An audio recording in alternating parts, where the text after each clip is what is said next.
Good morning, everyone. It's such a pleasure to have... Oh, hi, thanks for waving. That's so nice. It's such a pleasure to have so many here of you with us at Sakushi. It's such a beautiful venue, and we're so delighted to be here, hosting the first event in our Beauty Triangle Week of Wellness. For anyone who's new to our events, I'm Francesca Ogiman-White. I'm the founder of the Beauty Triangle. And we established the Beauty Triangle back in London in 2019, very much with the intention of educating and empowering our audiences on all aspects of health and well-being, and always from a holistic standpoint. When we made a decision to come to Dubai, it was very much because we felt like there was some really interesting conversations starting to take place in this region. We wanted to be a part of them, we wanted to lead them, and I suppose we wanted to put out there those conversations that we felt were perhaps still a little bit more unspoken, which is why we're going to be exploring a little bit about tarot today. We also wanted to make sure that we were connecting audiences with the most trusted practitioners out there, the most authoritative voices in the world of wellness, enabling you to make safer and better informed decisions, but also shining a spotlight on the people that we really believe in. On that note, it gives me great pleasure to be joined up here by the wonderful Emily Halil. Emily is a psychic, intuitive meditation teacher, and she splits her time between London and also here in Dubai. And actually, it was in Dubai that we met for the first time about 6 months ago through a virtual tarot reading, which was absolutely incredible. I'm really excited because everyone here will have the opportunity to do a one-to-one tarot with Emily. And it's such an honor to have you here in the flesh, and really excited that you're going to be sharing some of your magic with us. Just a few quick things before we get started. Hopefully you found a program on your seats with a little bit of information on us at the Beauty Triangle. There's also a referral card on there. So if you'd like to be connected with ourselves at the Beauty Triangle, with Emily, or with the team here at Sakushi, just make a note, either email, and we'll do the rest. I think we'll have time for some audience questions at the end. If there's anything you'd like to ask, please say it until then. We'll follow on with the one-to-one tarot readings. And then we have a beautiful goodie bag for everyone before you leave, with a really gorgeous silk eye mask from our friends at Slip, and also a little thank you from Sakushi in there, so you can take something from the morning back home with you. But enough from me. Emily, welcome. Thank you. Big thank you for being here with us this morning. And it's such a beautiful space. So thank you to everyone for taking the time to come and is wanting to join us. We've been honestly talking about doing this since our first conversation. So for this to come to light today is very special. So thank you for being a part of that. Would you like to kick us off with a little bit of breath work? Yeah, so as Francesca mentioned, so I share my time between teaching meditation, but also doing one-to-one intuitive tarot readings. We thought this morning it'd be really nice to start just by giving ourselves the first couple of minutes just to really arrive the session. You've also been given a little intention card. So the purpose of just taking these first 2 minutes is really just to arrive today. So we always appreciate with events like this, there's journeys that have been taken to arrive at. But also there's things that we have on our to-do lists, and our schedules are busy. So we just thought a really beautiful way of starting the session today, just by giving ourselves a moment to breathe. So if you're comfortable to do so, I'm going to invite you, when you're ready to, just to gently close your eyes. And just by closing our eyes is it's an act of presence. So we begin to, as obvious that may sound, minimize visual distraction, which actually allows our gaze to turn inwards. So even just by closing our eyes is, as they, such a gentle way of honoring space and time for ourselves. So with your eyes closed here, just take a moment to really laugh where you are. So maybe feeling into the chair and the space that we're in this morning, this till abundant, elegant space, held by this wonderfully soft, velvet covered surface beneath you. And you can begin also just disconnecting from the devices, the to-do lists, the schedules, even untying yourselves from conversations or meetings that you've had already today.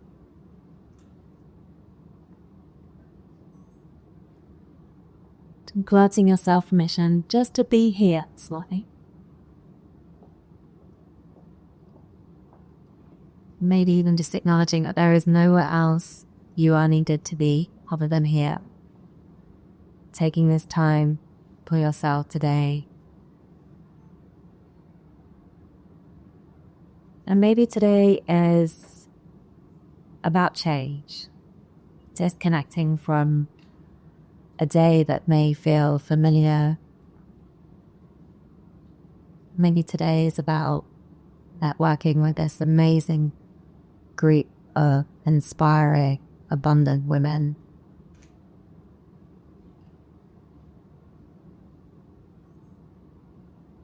So maybe today is about growth. Growth that may feel uncomfortable,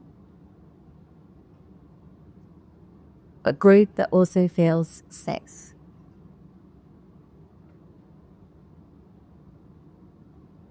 So if there is a particular intention that you may like to start by setting today, something that may connect with a feeling that you might like to feel at the end of this wonderful event this morning, something you may be seeking or wanting to feel more of this morning. I'm going to invite you now just to begin slowly opening your eyes. We're just going to give you a moment or two just to jot whatever comes to you down your intention card. Just take that time that you need.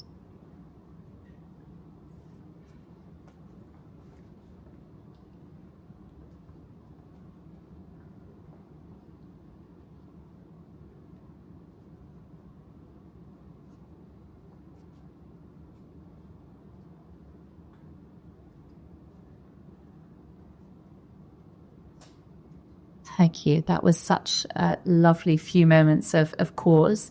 I feel like every morning needs to start like that in my life. My household would be a far less hectic place. But it strikes me that taking a few minutes, Emily, before we go into a situation which might feel quite charged or where we might really need to focus is a really simple but very powerful way just to feel sort of more grounded and more present, like you said. Why is meditation for you? Why is taking that moment to pause for you so important in the work that you do with tarot and all of your other practices? So I think actually it's worth just highlighting that meditation doesn't necessarily need to be a practice that may come with perceptions or loaded preconceived ideas that we need to be in this really still, quiet space on a yoga mat, maybe with our legs crossed. It can be exactly how you were just traveling even in the back of a taxi. It just be taking a moment for yourself. So I feel like even the practice of meditation itself feels like a big commitment, especially when lives are busy and our days are full and it feels like, gosh, I haven't even got 5 minutes to, do something that I would want to do for myself, but finding another 5 minutes to meditate just feels unproductive. But interestingly, with the clients that I work with, it's when we get to a point where 5 minutes feels unproductive is when we need meditation the most. It really helps with, as you say, grounding ourselves, centering ourselves, but also just gives us that moment of pause, which allows us to live slower intentionally. And I think it is really easy for us just to live life on the go fast. And I think for me, meditation is actually about presence, but it's also intention. So living intentionally so we can be on autopilot for most of our days. But just by really taking a moment, whether it's at the start of the day or at the end of the day, just to give yourself that space, is preparation. So if you think, maybe for say like today or in the line of work that you guys do, work requires preparation. So whether that's, writing or thinking or becoming creative in some way, meditation actually is just a form of preparation. So big meetings, events like this, even showing up for your family, like maybe, or friends even. So maybe, on that journey home, or when we transition from work to play, or even in social settings, like we could take that time to prepare ourselves. So this could be about, as we just did them, disconnecting from whatever it is we've been doing so far that day, people we've been with, places we've been, just to mean that we show up fully for that person or that situation. So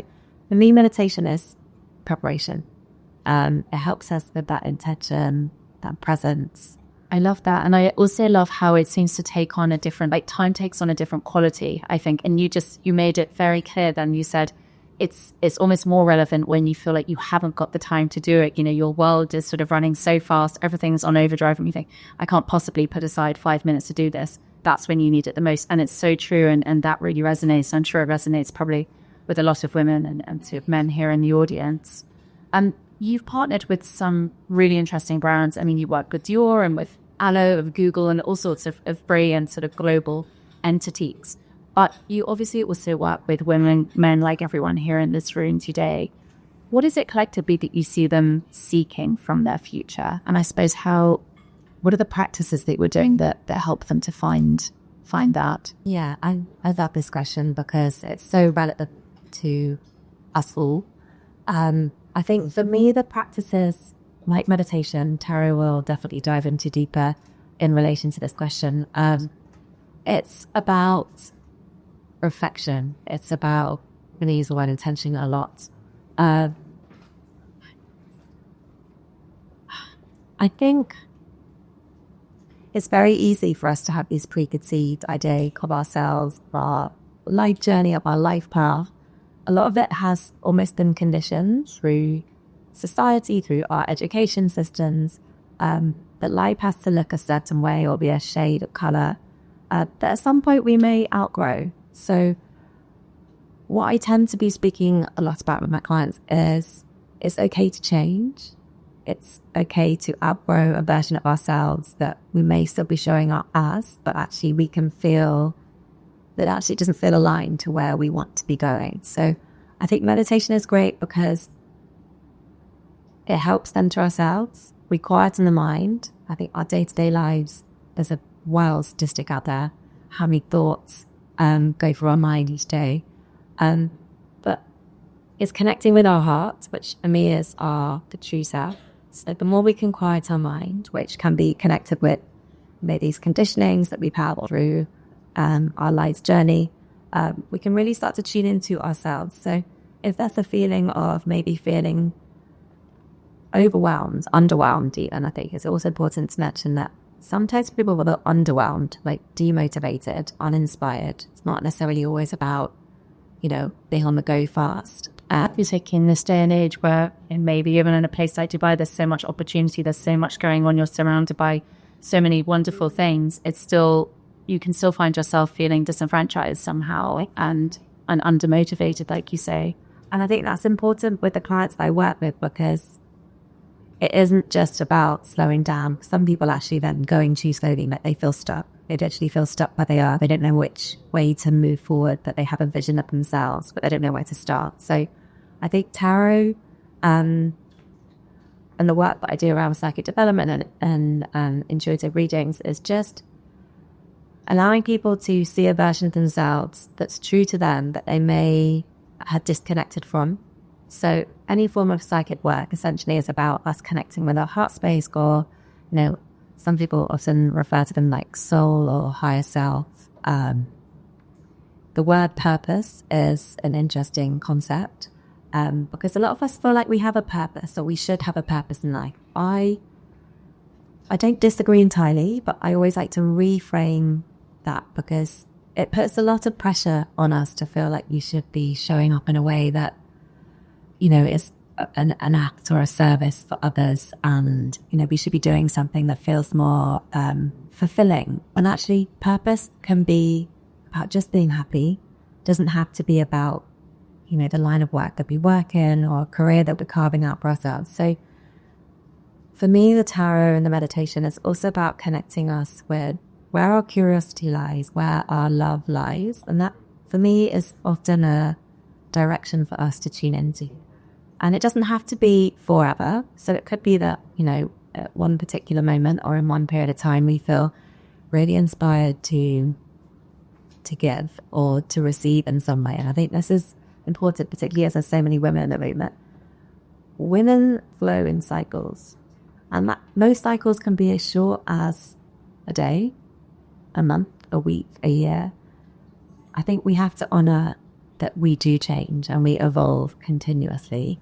And it's okay that we may have one particular dream for ourselves that might last 10 years and then suddenly be like, gosh, now there's something else I want to do. And like, we kind of need to grant ourselves permission, but that's also okay. I mean, human beings do evolve, and that's our nature. And when I did my tarot reading with yourself, what I loved was, and I think we've spoken about this before, I felt like you planted little seeds in my subconscious somewhat. And I think that's really interesting because, you might have an idea of what you want the future to look like. You might have a grand plan. You might not at all. But I think what's really interesting when you planted those seeds for me was that when you start to see those little seeds sort of start to grow and emerge, you do feel a sense of reassurance. Because I think often like the decisions that we're making, particularly at this stage of life, they're only getting bigger and they're only getting more complicated. And maybe they're more weighted as well because it's not just ourselves that we're having to support. Maybe we have partners, maybe we have families, maybe we have businesses. It's not all about us anymore. So I think there is that sense of real pressure that a lot of us experience. And it's very comforting and very supportive, I think, your practice when you feel that maybe somebody is sort of supporting you on that journey as well. I love that. And for me, there is so much magic in tarot. So I'm glad that we're going to have an opportunity for anyone that's interested after the talk today just to give you that experience today, because the cards tell a really magical story. And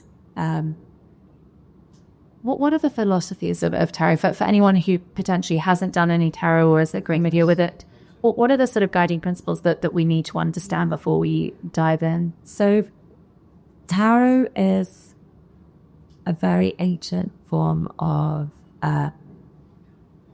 mystical, let's say, magic, because I really do believe it is. Not always read, and depending on who you have in your cards read, not always read in a way that's about future predictions, that you're going to meet the man at the dreams and you're going to have a mansion with 5 children.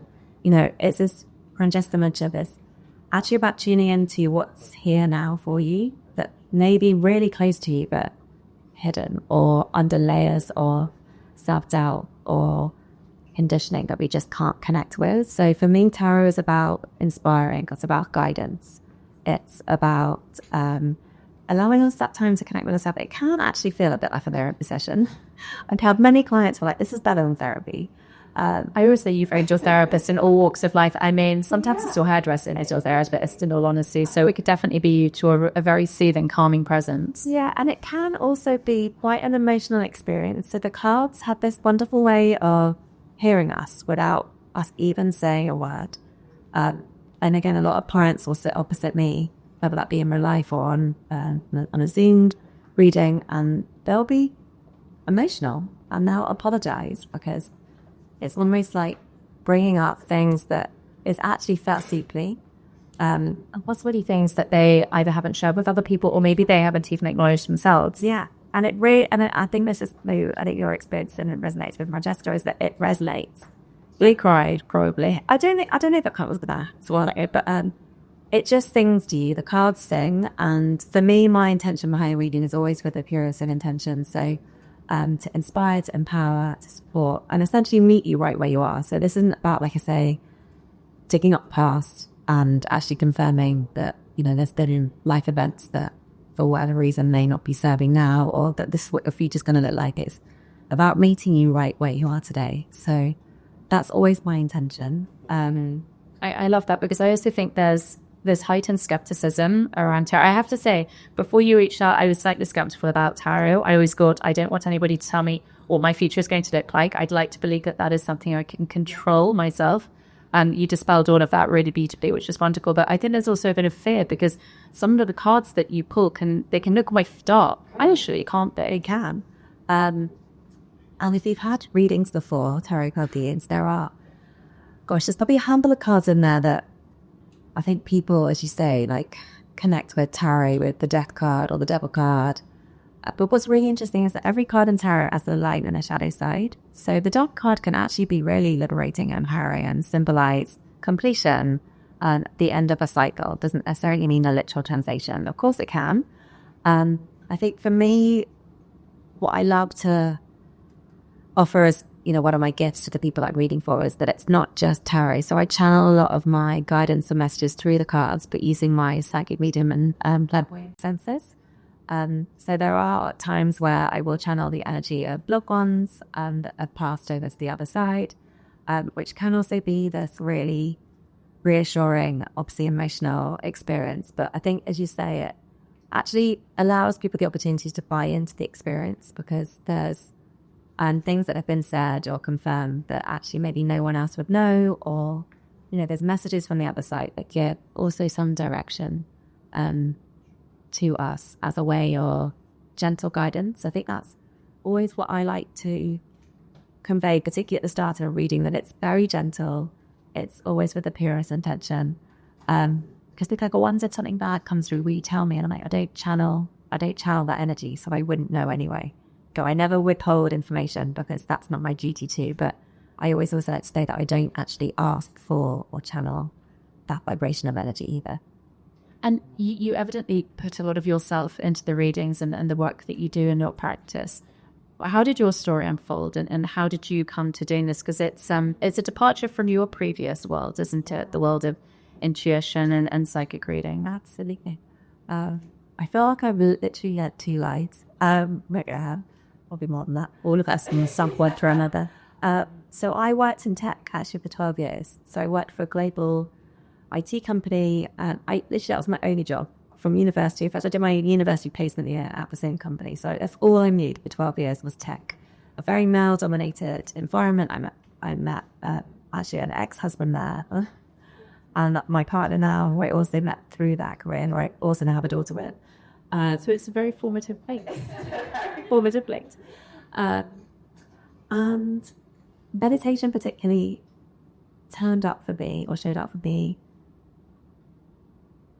I guess how maybe most people may have also connected with it. Times where life has felt hard. So I went through a divorce, and then my father sadly passed away about 7 years ago, quite suddenly. And that's actually when the intuition really heightened. So as a child, my sister also shares the same gifts, but we were very intuitive. Like we even say now, like, I'm sure we used to speak in another language at the end of the garden. Like when we were 4, but I'm like, yeah, really for cool bells. It's very strange. But as you would expect, like through life, not from a place of like bad intention, but it's kind of like something so ridiculous, but you can't see that, you're not hearing that, you're just going a bit crazy, like maybe you're just tired. And obviously then you're put through these like really structural education systems, and it's definitely not part of that. And of course, as women, we have what I believe to contend with generations and generations of don't listen to yourself. Literally, do not trust yourself. If you think many generations ago, we were crucified or sacrificed for listening to ourselves. So it's also been completely pummeled out of us not to trust ourselves. But also to stick on that trajectory as well. I was having a conversation with another lady just before we started talking about, it's very easy to get ingrained in that sort of corporate ladder. And as you were to have the security, a lot of people don't want to walk away from financial security at the end. But yeah, exactly. And I think through my dad's passing, as I say, that my gifts definitely heightened. And I just started exploring it more and really connecting with it. And I feel like I'm through such a traumatic experience, it's turned into such a magical gift for me, because now I'm able to share this in a way that really feels true. And I'm not saying that 12 years in tech didn't feel true, because it did, because I didn't know anything else. And I do laugh to myself, because my dad actually was saying whilst he was dying, you need to get a job in management. You need to be getting this job. And this is also where I was working in tech. And I was like, yeah, big I can't do that. And then literally like 6 months later, it's always like, yeah, we like through this part of myself. And I think it's also, and just from a personal point of view, I'm very good at taking orders. I think that's just how I've grown up. Like, someone tells me to do something, I'll just do it. And also working in a very masculine environment, like the feminine or the divine feminine does naturally suppress. So we become very good at listening rather than listening to ourselves. But this is amazing because I imagine for any woman who, or man who's also struggling with these bigger decisions, that the relationship breakdown, the job that they're feeling underwhelmed or overwhelmed by, the financial stability compensation, I think you must be such a sort of guiding light for people when they're going through this. You can put so much of yourselves into it, like I was saying. Yeah, I thank you. That's beautifully, but it does resonate. I think it resonates particularly with meditation because I have had such a indoctrination in such a tech male environment. So when I am working with clients like Google, I like to think I'm relatable. People can relate to me and my experience and my history because, I haven't learned it from Ibiza. I'm not a typical hippie who I don't believe to be like, no, that in that typical stereotypical sense, I don't think I am. So I feel like I'm also here just to make this more accessible, and that's of course tarot as well. So to be working with grounds like Dior that, for me, very inspiring, incredibly inspiring, but also very, I'm not sure what the word is, but it just feels like one of my things that I'm so passionate about is making it accessible for us all. Whereas before, I think it has either felt like something that we ought to be doing, particularly meditation, or like even with tarot, it just feels like so far removed from our reality, when actually it can be like it's this thing to us. And it's only plus this every 6 month practice where we're actually just given that time just to tune in and receive some guidance and message. It's funny you mentioned Dior because they say that he didn't make a single decision without consulting his clairvoyant. He was so led by the tarot. It was so led by the tarot, and it's a really compelling story that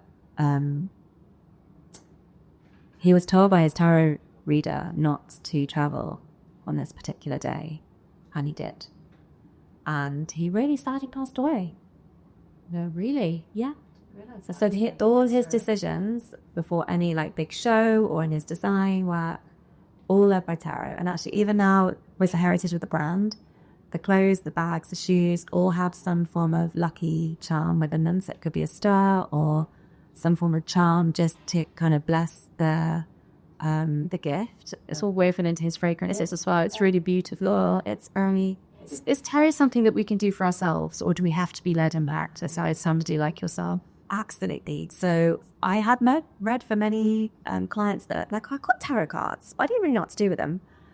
Sometimes we even gifted tarot cards. There's a myth, I say myth, I didn't guess the vibe. For me, it was like a myth that our first tarot card deck has to be gifted to us. But if you have your own tarot cards or been inspired to have your own deck, absolutely. Like at the end of the day, there's hundreds, if not thousands of types of tarot cards. So they're all illustrated very differently. They carry therefore different energies, but you can even just connect with the symbols that you see or the colors that you see or the messages that you see. So I would say, yeah, absolutely. You can read for yourselves. And same as like affirmation cards, we can put, or angel cards, so you can pull these cards for ourselves, make it at the beginning of the day or at the end of the day. It just helps frame our mindset. It actually starts you on the right foot, doesn't it? And it gives you, there's such a power, and I know the word manifesting is used sort of, it's so throwaway nowadays, but there is such a sort of power in that visualization, I suppose. And it just helps us with that intention. So I would definitely encourage it. Of course, there is an ancient methodology behind it, which of course you can go on to study and you can read books about, but the everyday, like, you could read anything. You could read a picture that you see in a magazine. You can read a photo. That's also the other thing that I'm so passionate about in the journey that I find myself on now, is helping women connect with their intuition. So eventually you don't even need a tarot reader because you can just do it all by yourself. It's so much fun when you do it with us. Final question, because I get the whole discussion we've been having is about how to, I suppose, extort our future potential. And obviously that looks different to each of us. And whether we're trying to contemplate a personal change or a professional change or something a bit more deep-rooted and emotional, it can be scary often trying to forge that new path. And so I think what we're doing here and how you're using these practices and these sort of simple steps is a really nice way to help us embrace that new chapter with confidence. But outside of this room, and I know we're going to do the tarot readings with you, but outside of this room, when we get back to our normal existence, what are the things that we could be integrating if we don't have the tarot? Are there any other little takeaways or practices that we could be doing for ourselves just to give ourselves that sense of certainty and confidence when we look ahead to our future? I love that. So as I said at the beginning, it can look so different to everyone and we can ultimately achieve the same results. So whether you're into cooking, running, walking, yoga, Pilates,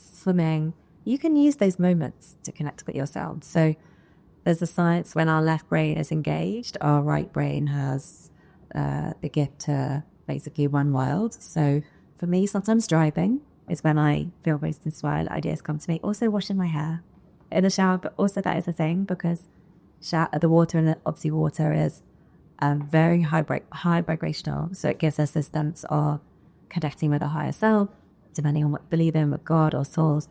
That makes sense. Yeah. But avoid stimulating. Yeah, maybe you stimulate. Yeah, exactly. But as our left brain typically is engaged, we do have the opportunity or the invitation to think differently, connect with ourselves. So anything that you do where your left brain could be engaged, as like cooking, walking, ironing, traveling, anything.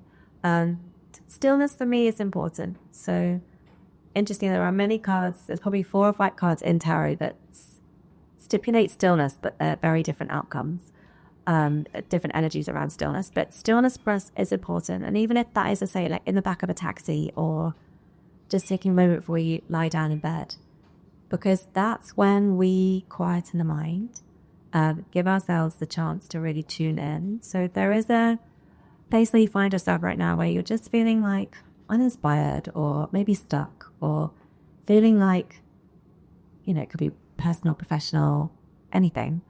Something feels misaligned. For me, it's always a bit of a blessing. As hard as and challenging and overwhelming as these moments may feel, it's an invitation for us to actually realign. So again, depending on mindset, which often obviously has a bearing on how tired we are, like, are we eating well? Are we sleeping well? Typically, it's an invitation, is how I like to perceive it. It's an invitation for us to reflect and actually take a bit of control.